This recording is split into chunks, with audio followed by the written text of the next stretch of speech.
এখন বাসায় বসে বানিয়ে ফেলতে পারবেন ভাইরাল কোলাজেন জুস, যেটা আপনাকে ভিতর থেকে করবে ব্রাইট এবং গ্লোয়িং একটা স্কিন দিবে। এখানে আমি 3 গ্লাস পানি নিয়ে নিচ্ছি, কারণ আমরা আজকে 3 জনেই এই জুসটা খাবো।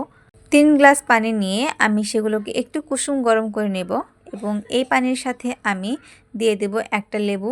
লেবুর রসগুলোকে খুব ভালোভাবে চিপে দিয়ে দিতে হবে। সবগুলো রস দিলে খুব ভালো হবে। কোনো রকমের লবণ এখানে ব্যবহার করা যাবে না।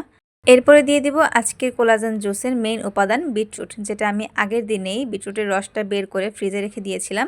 এভাবে কিউব করে রেখে দিলে যেটা হয়, প্রতিদিন জাস্ট একটা কিউব বের করে পানির সাথে মিশিয়ে খেয়ে ফেলা যায়।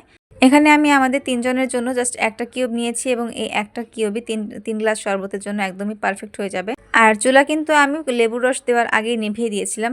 এখন আর কিছুই করতে হবে না, আমাদের জুস একদম রেডি। এই হালকা গরম থাকা অবস্থাতেই জুসটা খেয়ে ফেলতে হবে। যারা অর্গানিকভাবে ব্রাইট এবং একটা গ্লোয়িং স্কিন পেতে চাচ্ছেন, এমনকি যাদের হরমোন ইমব্যালেন্সের সমস্যা আছে, তারাও কিন্তু এই জুসটা খেতে পারেন। এটা অনেক উপকারী একটা জুস। ভিডিওটা ভালো লাগলে একটা লাইক করে যাবেন, জানাবেন কেমন লাগবে।